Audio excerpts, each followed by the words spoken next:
Starting off this countdown, we have Julia Brown. Julia Brown was a well-known voodoo practitioner and witch in her small town in Louisiana.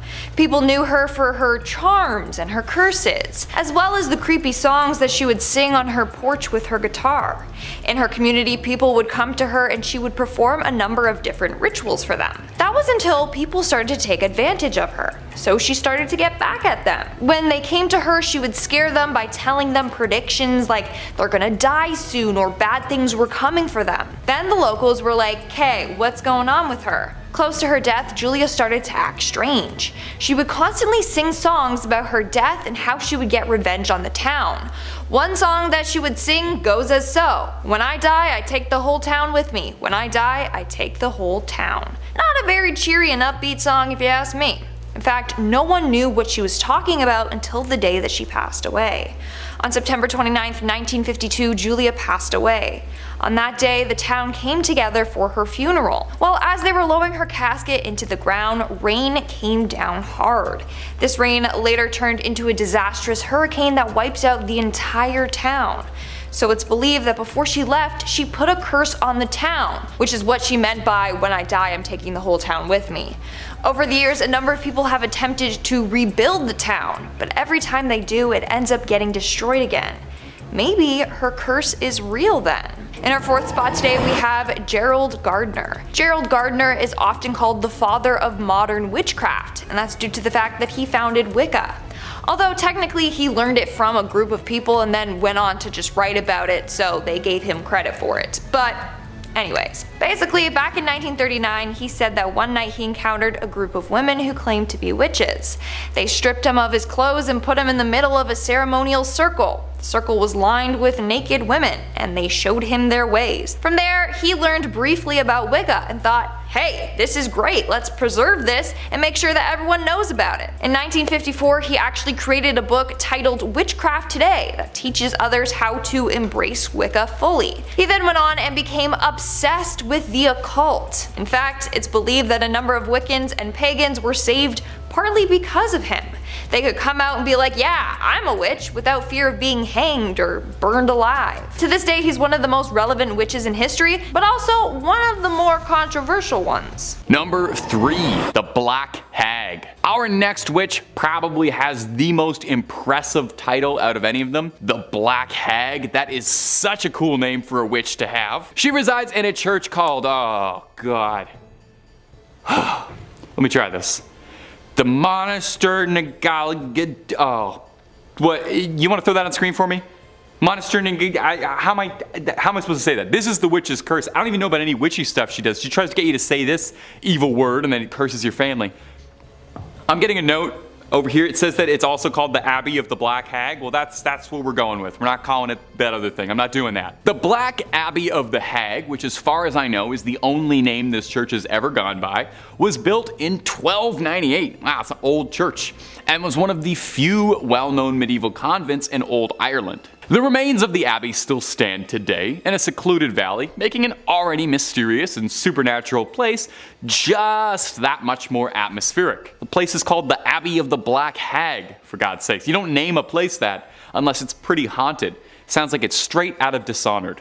And while I've got you here, Dishonored 3, when's that happening? Now, it's believed that the last abbess, which is a horrible word, in charge of the abbey practiced witchcraft, and in the scary way.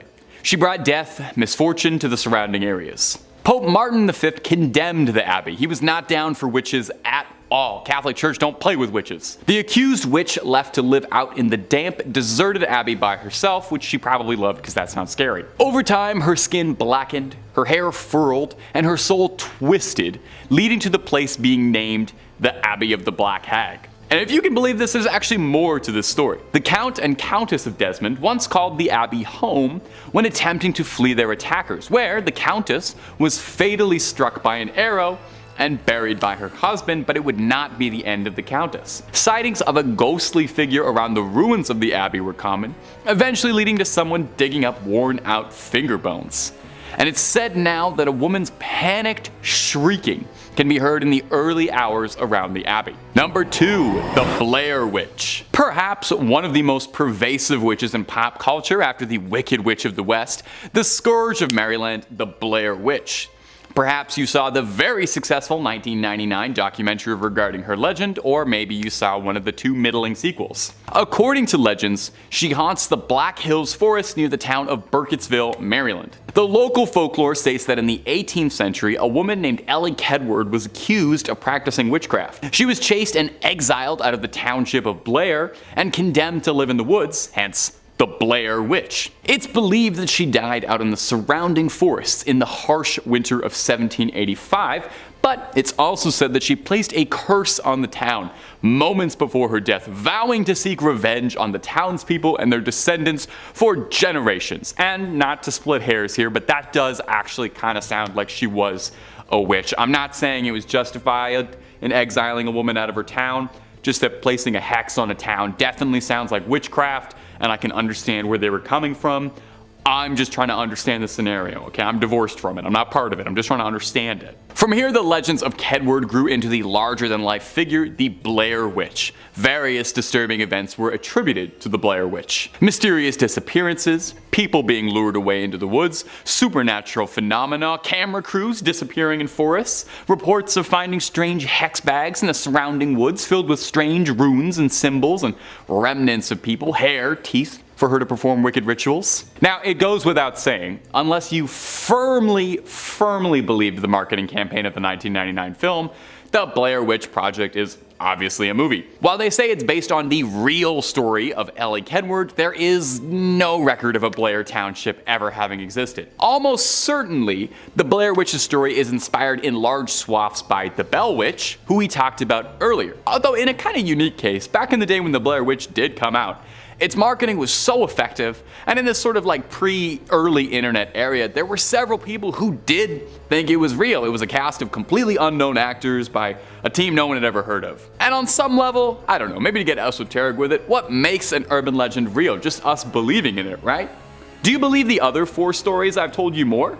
They're no less fictional. My only source was the internet for all of those. So, I'm just saying, open mind. Number 1, La Bruja de Cachiche. And our final witch for today is going to be La Bruja de Cachiche, a well-known urban legend from Peru, specifically from the coastal town of Cachiche near the city of Ica. The legend revolves around a reputed witch who lived during the colonial era. According to legend, La Bruja de Cachiche was an enigmatic woman with exceptional powers and knowledge of witchcraft. She was believed to possess both healing abilities and the abilities to cast curses. She multi-specced. It was said that she used various herbs, potions, and rituals to perform her magic. Now, one of the most interesting aspects of this legend is this belief that La Bruja de Cachiche had a physical deformity, specifically a hunchback.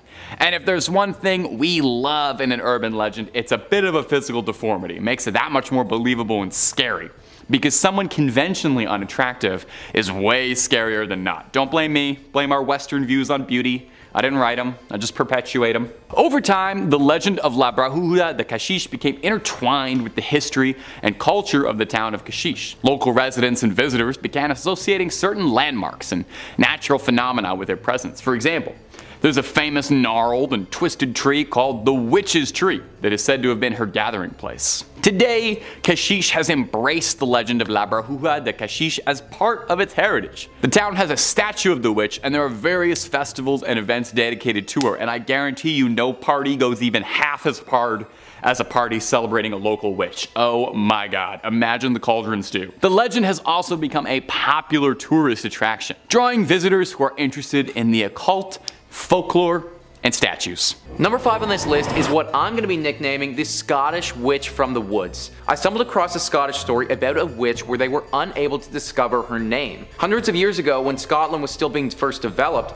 there was a village in the north of the country. This village was positioned directly next to a forest that they wanted to chop down and expand into. When they began their process of chopping down the forest, a witch, or the Witch of the Woods, came out and warned them that if they continued, she would curse their entire community. The women would become infertile, the crops would never grow, and people would go missing. Fearing for their safety, the group came to an agreement with this witch. where they were allowed to chop down a small section of the forest in exchange for leaving one sack every harvest of grain or produce by the edge of the forest. This agreement held true for quite a while until the community started to get less fearful and more greedy. They decided to go against this witch and chop down the rest of the forest without fear of consequence. When the witch came out of the forest again to address their betrayal, they refused to listen, and they hung her immediately. Right before she was executed though, she said that the new price was 3 bags of grain. This fell on deaf ears though, except for one fearful farmer that decided to heed the warning for a little while. The community went on thriving until once again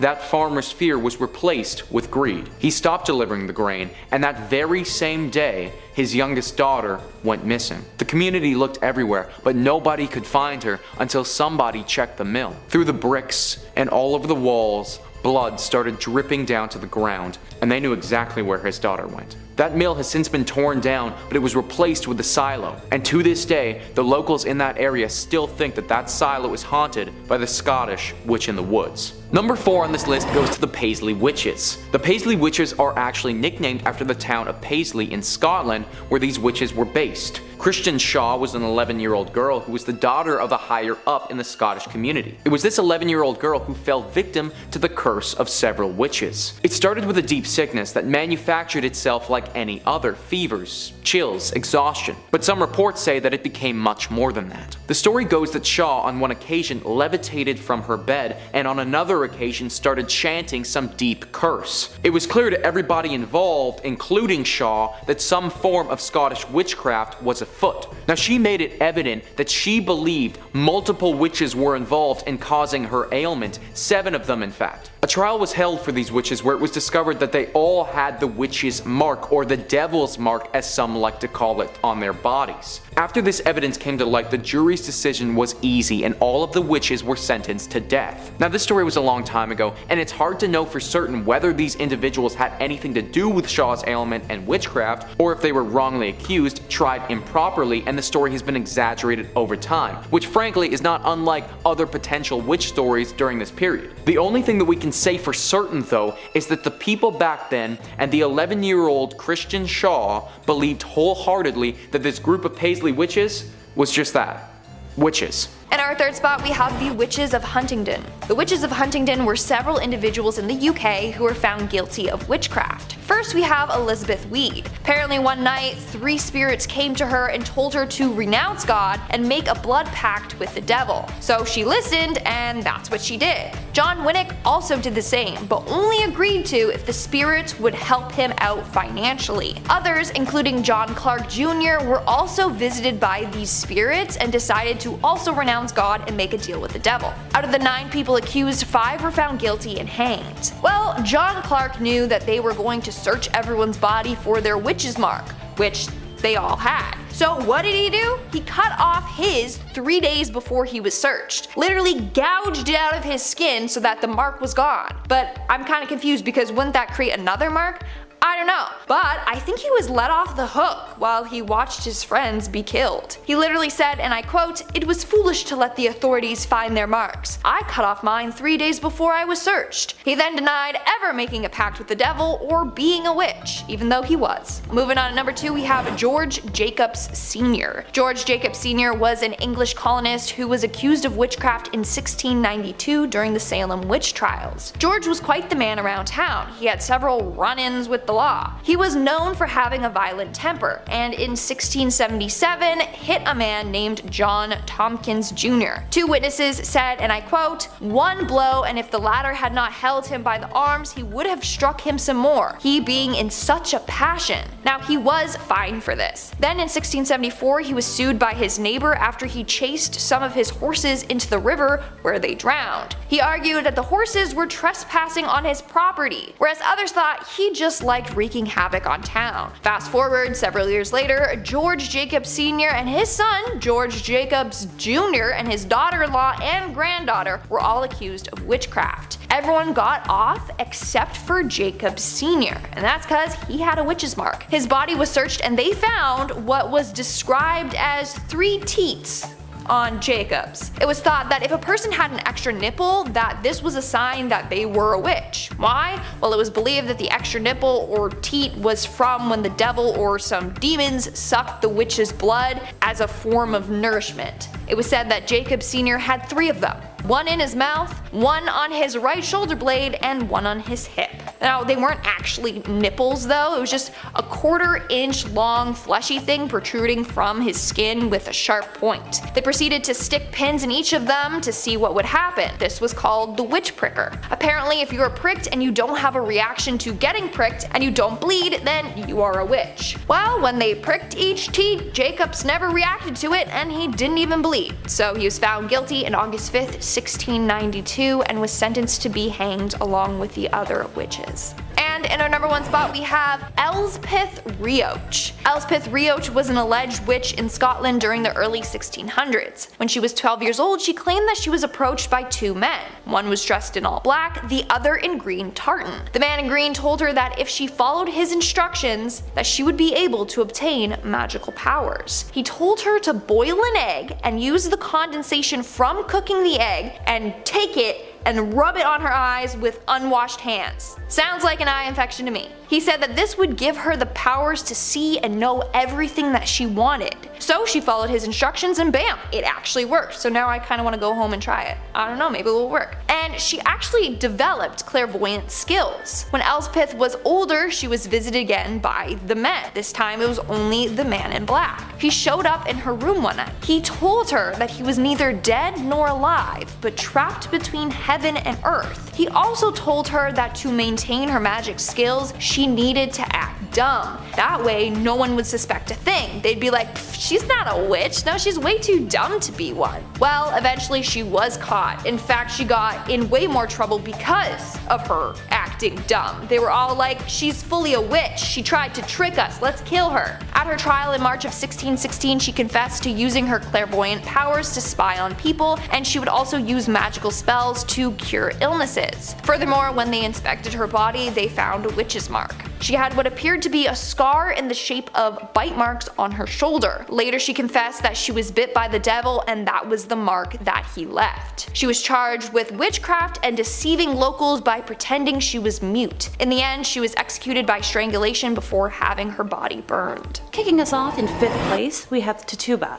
one of the first women to be accused of witchcraft during the Salem witch trials of 1692 to 93. It is believed that she was taken from her tribe and forced into slavery in Barbados, where she learned her skills in witchcraft from mistresses and other slaves. When the head of her plantation passed, she was inherited by Minister Samuel Parris and was then brought to Salem, Massachusetts. Tituba was accused of practicing witchcraft by a young woman, Abigail Williams and Elizabeth Parris, who also happened to be the daughter of her owner. The girls had been showing signs of being bewitched, and it was believed that Tituba told the girls tales of voodoo and witchcraft prior to said accusations. A neighbor of the Parris family, Mary Sibley, recommended a witch's cake be baked to reveal the names of the witches, and instructed Tituba to bake a rye cake with the victim's urine and feed the cake to a dog. Dogs were believed to support witches and their supernatural powers by following the witch's requests. When the symptoms shown by the young woman did not pass, this was shown as evidence that Tituba possessed the powers of witchcraft. She was allowed to speak in court, becoming the first person to confess to practicing witchcraft in Salem in March of 1962. She also confessed to speaking with the devil, stating that he ordered her to worship him and hurt the children of the village, along with discussing tales of black dogs, hogs, a yellow bird, red and black rats, cats, a fox, and a wolf that she had cursed. She was sent to jail in Boston to await trial and punishment on March 7, eventually stuck in jail until being sold to an unknown person for the price of her jail fees that Samuel had refused to pay. Coming in 4th, Moll Dyer, one of the witches that inspired the Blair Witch Project. Residing in Leonardtown, Maryland, her origins are clouded in mystery, the most popular theory being that she was a noblewoman escaping an unsavory past. Taking up an isolated residence outside of town limits, she developed a reputation as a skilled herbalist. Those skills, combined with her unknown past and secluded lifestyle, planted the suspicion of witchcraft in villagers' heads. In the winter of 1697, the weather was so harsh that many crops failed, and a deadly plague swept through the town. It is believed that these were revenge from Moll, after the townspeople had been blaming her for every misfortune and hardship they faced. A meeting was held amongst town vigilantes, and they decided to form a mob to run her out of town.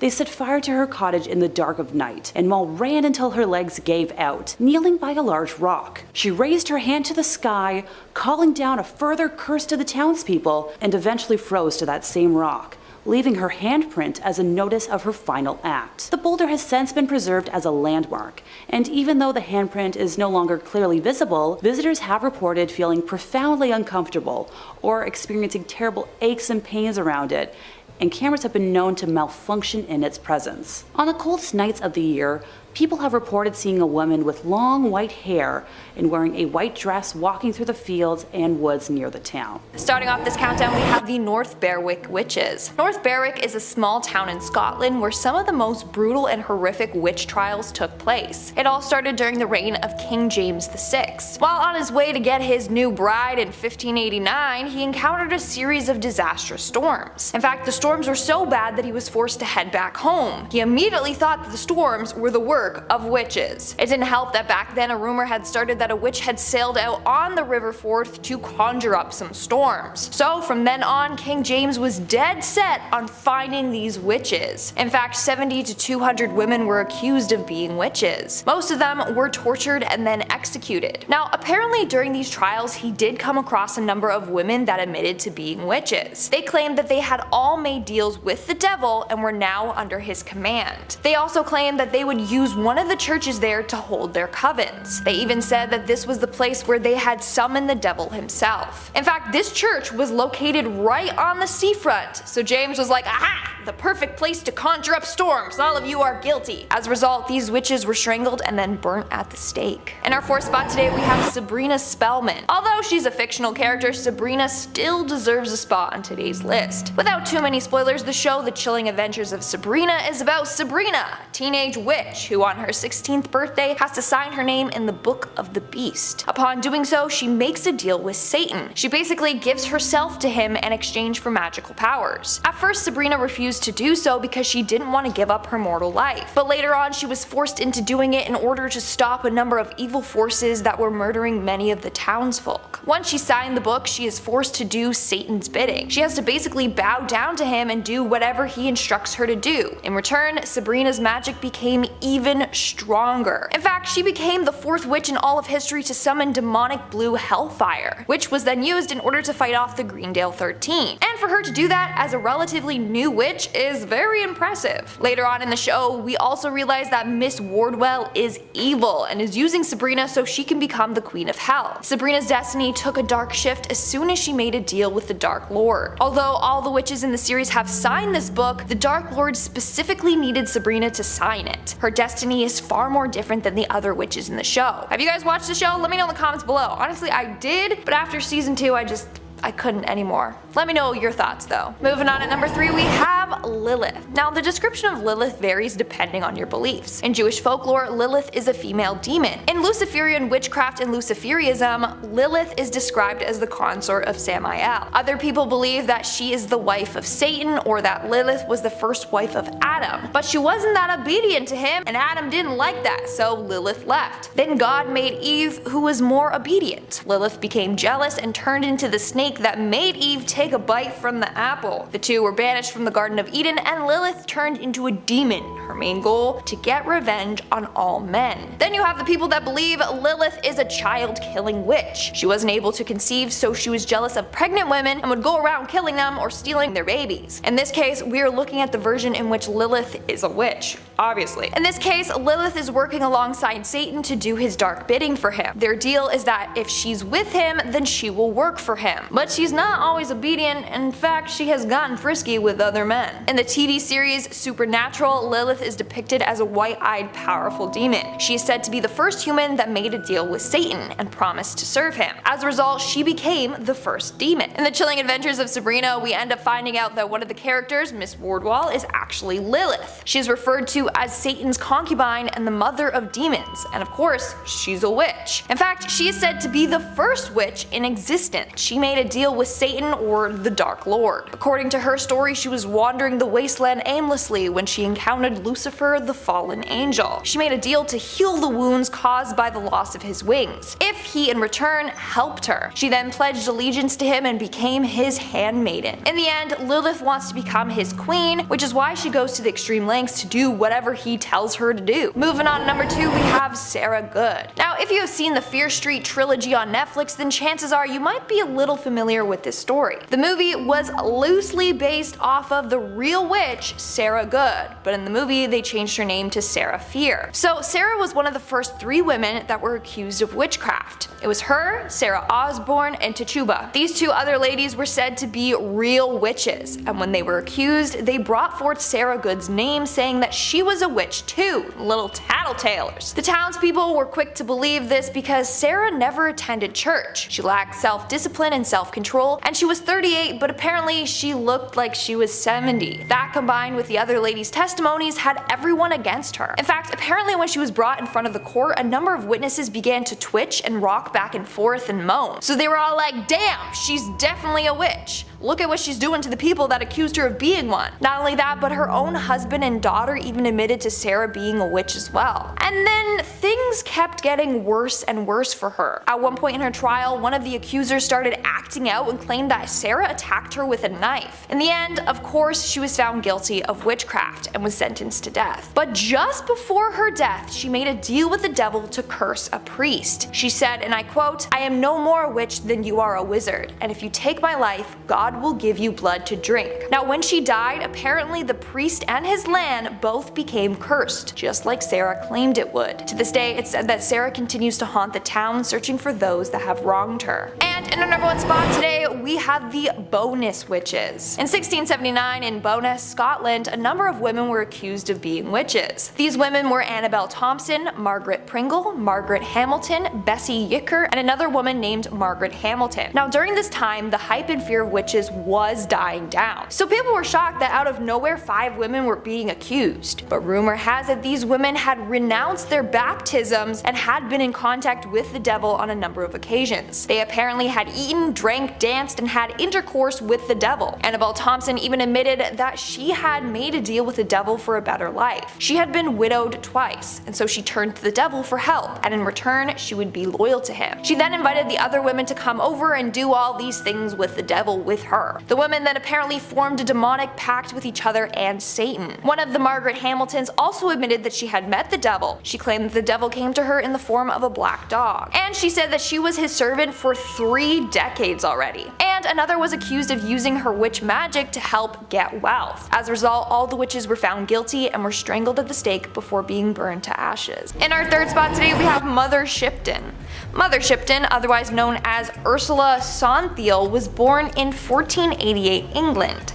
Legend has it that she was born during a massive thunderstorm and her mother gave birth to her in a cave.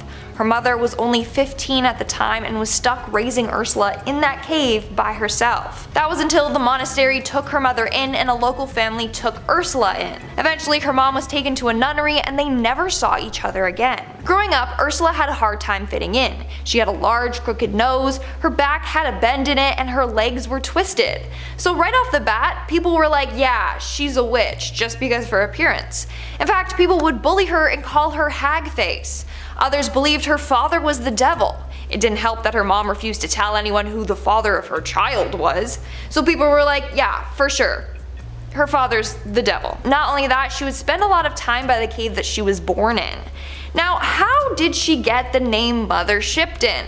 Well, eventually she went on to marry a man named Tobias Shipton, and she took his last name. She eventually did partake in witchcraft and would make magical remedies for the sick. So people called her Mother Shipton because she was like a mother to all. At one point in her life, she became psychic and could see into the future. Soon after, she was called the Narrenborough Witch.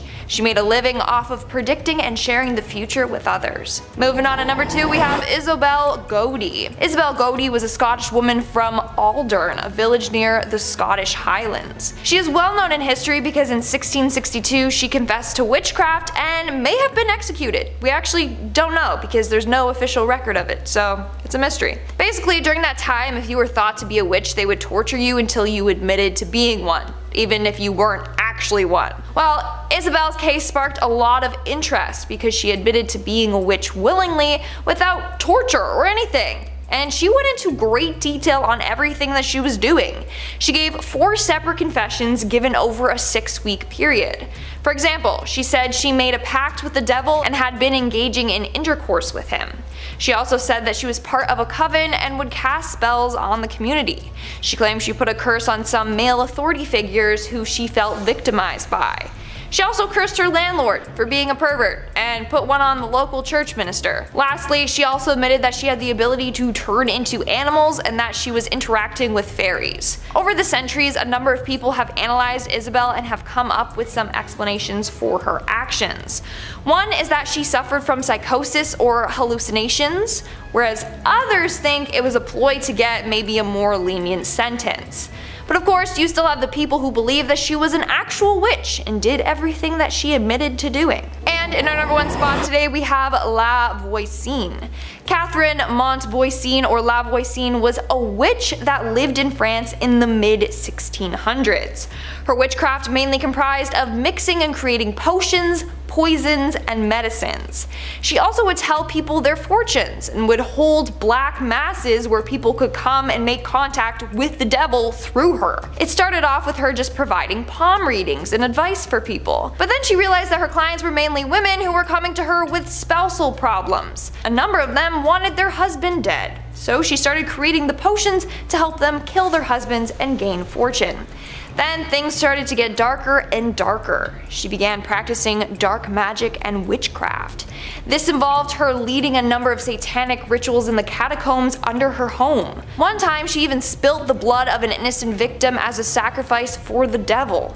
Eventually, Catherine was arrested for practicing witchcraft and for being involved in a number of murders. She was publicly burned at the stake in 1680. Number 5. Julie Brown. Our first witch today on the list of which witch is Julie Brown, legendary voodoo priestess of the swamps. New Orleans is filled to bursting with 2 things: the most wondrous advancements in soul food and gumbo technology on the planet, and ghost stories. There's a whole lot of voodoo to go around in Louisiana, and in Manchac they say there's the ghost of an old voodoo priestess named Julie Brown. The story of Julie Brown is an unnerving one. I would certainly hope so, otherwise it wouldn't be on this list. She was said to be reclusive, would sit on the porch of her swamp shack and spend the day cackling, predicting the demise of nearby towns and its residents, singing twisted songs about her death and the apocalypse and the end of days. Despite the fact that she was a kooky old lady singing songs about the apocalypse on her front steps, locals actually feared her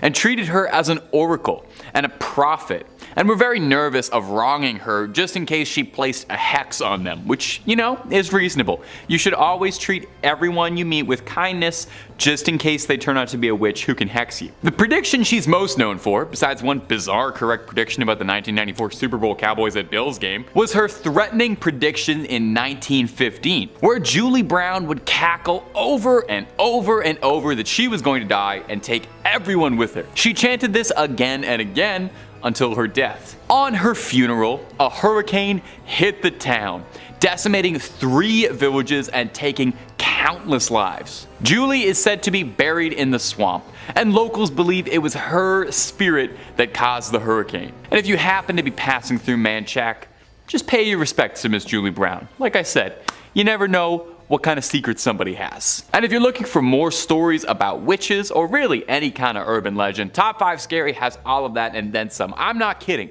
If you can think it up, there's pretty good odds we've done 2 to 3 videos on it. We got something scary for everything under the sun and above it.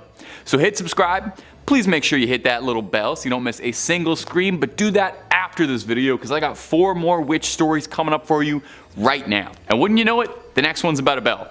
Number 4. The Bell Witch. In the 1800s, a farmer going by the name of John Bell moved his family to picturesque Adams, Tennessee, onto a beautiful 300-acre farm, little slice of American pie. Bell quickly became a figurehead of the community, respected by many, and became a local leader at the town church. For the Bell family, things were the brightest they've ever been. They were living the dream and ringing in good fortune. I was trying to make a Bell pun work there. There's probably a better one. Things wouldn't be good for long, and they'd find themselves in a nightmare shortly. By 1817, strange, inexplicable things started to occur all around the farmstead. John Bell found a strange animal on the farmstead, a mutant hybrid that resembled a grotesque mix between a dog and a rabbit. I know that sounds like it would be cute, but I think if you get the wrong parts of both, that's just going to turn out to be a very, very ugly animal. I think dog, rabbit ears, pretty cute.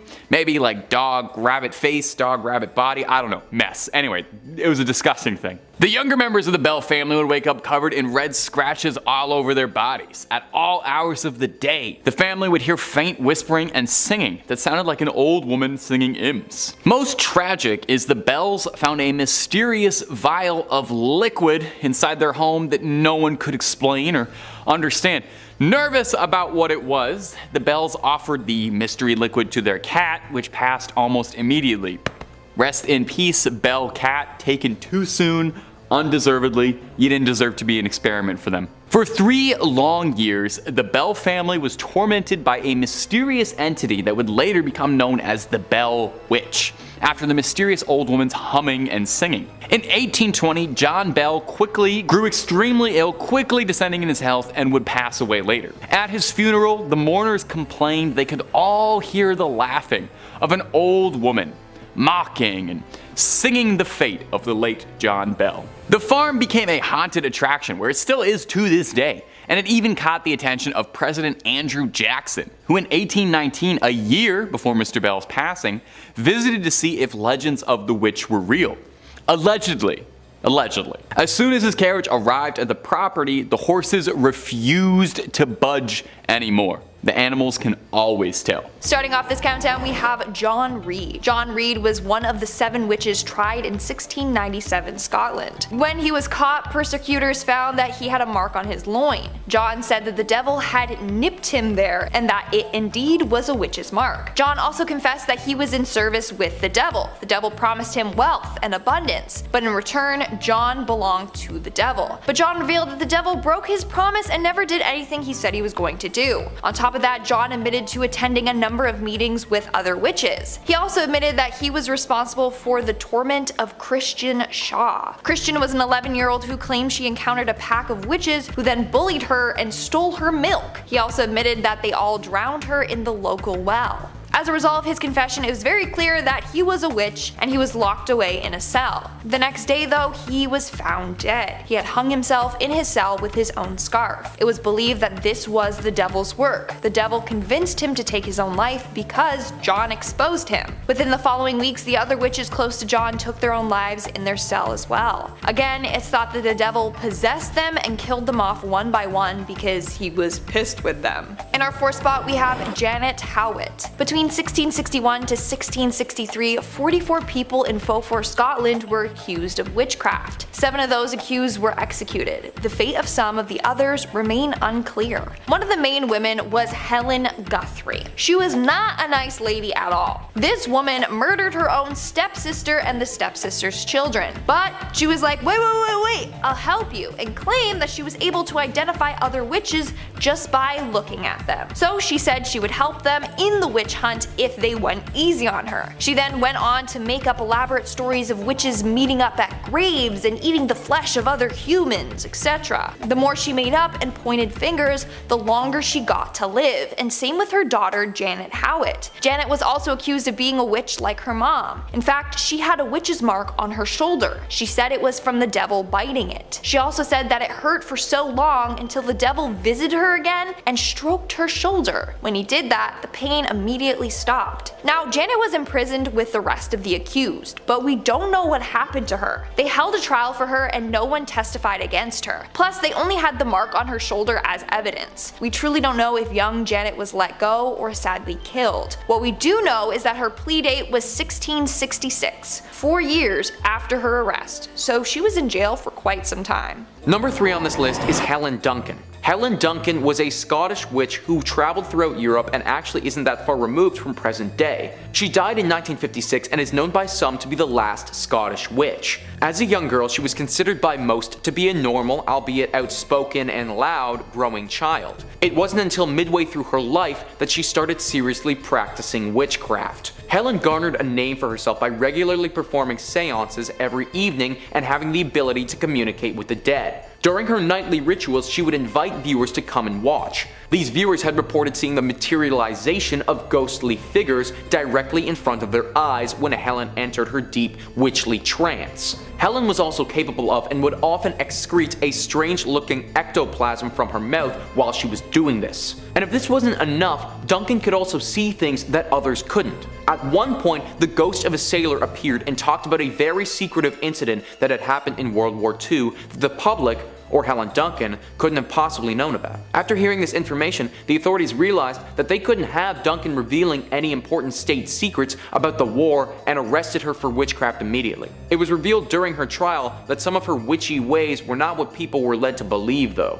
Like her ectoplasm was simply the regurgitation of a cheesecloth made to look like some type of ghostly substance. Even though some of her abilities were proven to be fraudulent, it still doesn't explain how she was able to accurately predict or say the things that she couldn't have possibly known. Helen Duncan didn't use any of her abilities to harm anyone, but the capability to potentially talk to the dead, it's still very chilling. Number 2 on this list is Thomas Weir and his sister Griselle. What makes Thomas and his sister so scary is that nobody expected them to be involved in witchcraft at all. Up until the end of his life, Thomas was known by most to be a nice man of the community held in high esteem. However, nearing the end of his life, Thomas came clean about who he really was, telling the entire community during a religious service that he and his sister had been performing witchcraft for years, going into deep detail about how they had consistent communication with the devil and had devoted their entire lives to carrying out his bidding. This bidding manifested itself in many different ways, most of which involved causing harm to others, or in Thomas's case, getting it on with animals. Yeah.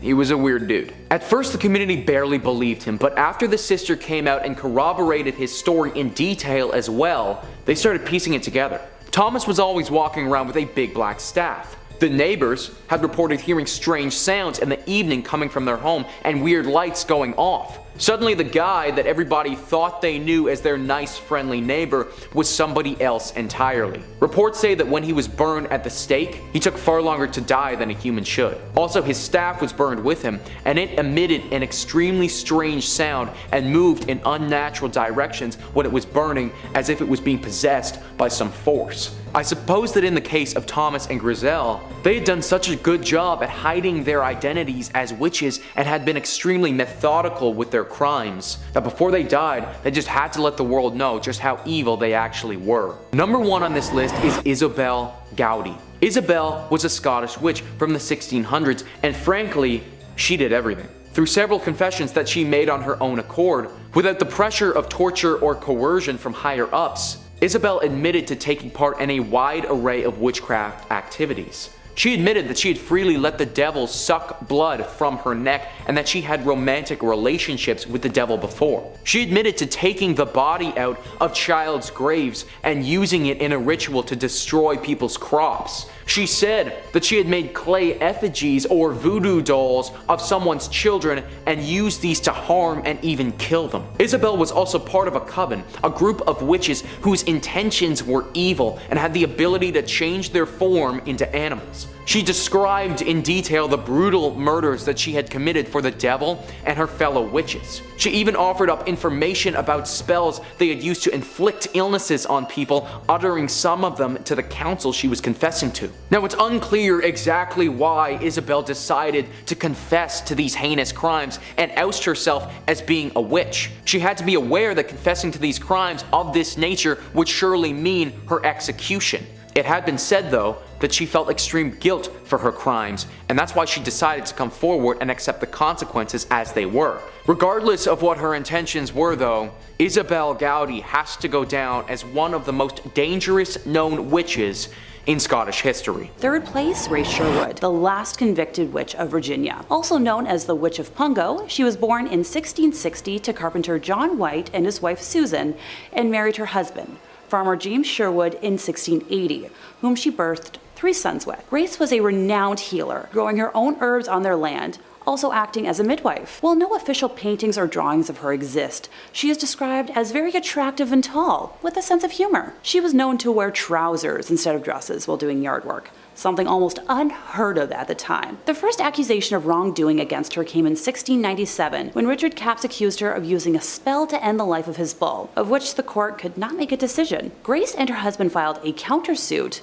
which was settled out of court. In 1698, Grace was then accused by neighbor John Gisborne of enchanting his pigs and cotton crop. No court action was taken this time, and another countersuit by the Sherwoods went nowhere. In that same year, Elizabeth Barnes alleged that Grace had taken the form of a black cat, entered the Barnes' home, jumped over her bed, whipped her, and left through the keyhole. The allegations went nowhere. Same for the countersuit, leaving the Sherwood couple to pay court fees for the 3rd time. After her husband's death in 1701, Grace managed to dodge further allegations until 1705, when she got into a fight with neighbor Elizabeth Hill. She sued Elizabeth and her husband for a battery and was awarded damages of 20 shillings, so roughly the equivalent to 170 Canadian dollars today. In March, the Princess and County Justices assembled 2 juries, both made up of women, with the first being ordered to search Elizabeth's home for wax or baked items that might indicate she was a witch. Led by Elizabeth Hill herself, Grace was examined by the second jury of 12 ancient and knowing women, appointed to look for markings on her body that might be brands of the devil. And they discovered 2 marks not like theirs or like those of any other woman known to them. On July 5th, the justices ordered a trial by ducking to take place. If Grace were to sink, she would be deemed innocent. If she were to float and survive, she would be declared as guilty and imprisoned. Around 10 a.m. on July 10th, she was taken down a dirt lane now known as Witch Duck Road to a plantation near the mouth of the Lynnhaven River. The event attracted people from all over the colony, who began to shout, "Duck the witch!" It is believed that her right thumb was bound to her left big toe and her left thumb to her right big toe, and then she was flung into the water, where she quickly floated to the surface. The sheriff then tied a 13-pound Bible around her neck, causing her to sink, but she untied herself and returned to the surface, cementing her status as a witch. She was then imprisoned for 8 years and lived quietly until her death in 1740. According to legend, her sons placed her body near the fireplace, and a wind came down the chimney, with her corpse disappearing amongst the embers. The only clue left behind was a cloven hoofprint. Stories about the devil taking her body, unnatural storms, and loitering black cats quickly arose after her death, and local men ended the life of every feline they could find. This widespread elimination of cats is believed to have caused the infestation of rats and mice in 1743. In our second place position, we're traveling over to 1662 Scotland, where Isabel Gowdie, housewife to John Gilbert, residents of the Aldern region, and that's about all we know of her personal life. It is believed that she was tortured before her confession. Methods used at the time included the use of thumb screws, foot roasting, witch pricking to test for a devil's mark, sleep deprivation, or isolation with food and water restrictions. Ugh. The specific details of the original accusation or reason for her confession are unknown, but are believed to be part of a conspiracy to torment the local minister, Harry Forbes, who was a zealous extremist who had a fear of witchcraft. And for a woman who would not have been taught to read or write, she was extremely eloquent. Her first confession described an encounter with the devil in the church at night, where she renounced her baptism and the devil put his mark on her shoulder before sucking her blood from it. Other meetings took place at several locations, where she recounted having sexual intercourse with the devil, who she described as a very cold and rough but great man. She detailed his appearance as having forked and cloven feet that were sometimes covered with shoes or boots. Details were given of taking a child's body from a grave and spoiling crops, along with information about covens and where they danced. The coven ate and drank the best of food at houses they reached by flying through the air on magical horses and entered through the windows, where they were entertained by the Queen of the Fairies in her home at Downey Hill, which was filled with water bowls that frightened Isabel. She claimed to have made made clay figures of the male offspring of the owner of her land to cause them suffering or death, and that she had assumed the form of a jackdaw bird with other members of the coven who had transformed into animals like cats and hares. Some parts of her testimony, such as her description of the king and queen of the fairies, has been cut short when the notaries have just noted, etc., because they were unable to keep pace with the volume of information being narrated to them. A little over 2 weeks later, on May 3rd, Isabel's second confession was transcribed. She expanded on details about the coven by providing the nicknames of its members and as many of the spirits that waited on them as she could remember, including her own servant spirit, whom she called Red River, who dressed all in black. Claims included once again having the ability to transform into animals, with the individual chance used supplied. Over the duration of all of her confessions, a total of 27 benevolent or malevolent chants were given, more than in any other British witchcraft case. She testified that the devil handmade elf arrows that were then enhanced by small, roughly spoken elf boys. The devil allocated a number of arrows to each coven member with instructions that they were to be fired in his name. If the intended target, human or animal, was touched by the arrow,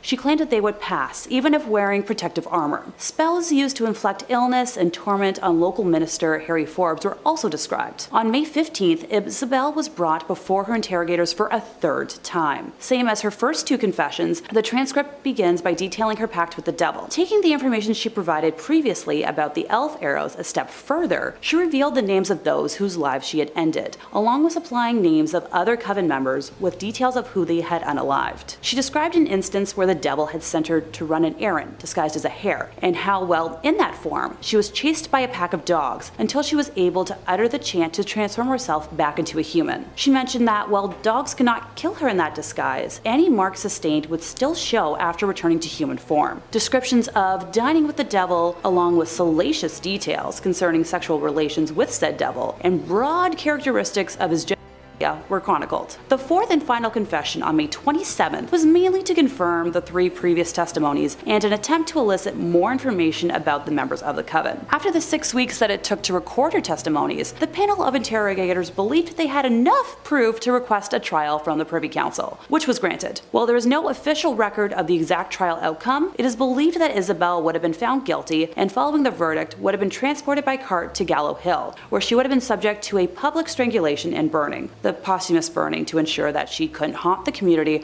from beyond her grave. Granted, locals to the area claim that she is the Green Lady that can be seen haunting them to this day. Finally, in first place, we have the only male witch on this list, Gregori Rasputin. Close family friend of the last royal Russian family, he was originally introduced to them as a faith healer who could aid their only son, Alexei, who suffered from hemophilia. A self-described mystic and holy man, he was a figure of much debate amongst the royal court, with some describing him as a visionary and prophet, others as a charlatan and scam artist. Historians believe that his scandalous reputation and influence over the Romanovs helped to discredit and overthrow the family. Having taken many pilgrimages to holy monasteries, he developed a reputation as a reverent holy man, gaining a small circle of followers who believed in his miracles, and began leading private prayer meetings, much to the scorn and suspicion of villagers and priests. It was rumored that female followers were ceremonially washing him before each meeting, that the group sang strange songs, and even that they had joined a religious sect whose rituals were rumored to include self-flagellation and sexual orgies.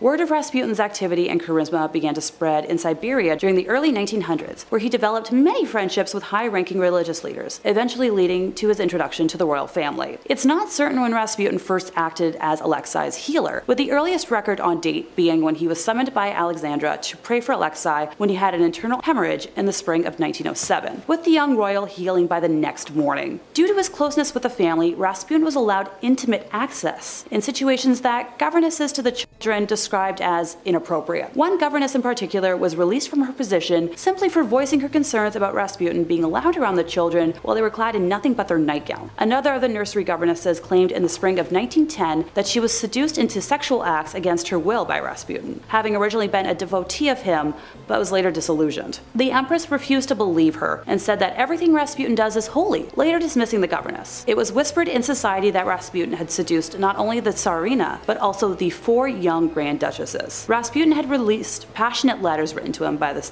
Tsarina and the 4 young Grand Duchesses that, throughout society, fueled the rumors. In 1916, a group of nobles led by Prince Felix Yusupov banded together, deciding to assassinate the holy man for his influence over Alexandria and her family. It is said that the prince invited Rasputin to his place shortly after midnight, where he offered the man tea and cakes, which had been laced with cyanide. Rasputin initially refused the cakes, but then began to eat them, and to Felix's surprise, appeared unaffected by the poison. Rasputin then asked for wine, which had also been poisoned, and drank 3 glasses, but still showed no sign of distress. At around 2:30 in the morning, Felix excused himself to go upstairs, where his fellow conspirators were waiting. He grabbed a revolver and returned to the basement, telling Rasputin that he'd better look at the crucifix and say a prayer, referring to the crucifix in the room, and then shot him once in the chest. Rasputin leapt up from the bullet and attacked Felix, who freed himself with some effort and fled upstairs. Rasputin then followed Felix outdoors, where he was shot once again and collapsed into a snowbank. The group of men then wrapped his body in cloth, drove it to the Petrovsky Bridge, and dropped it into the Malaya Nevka River.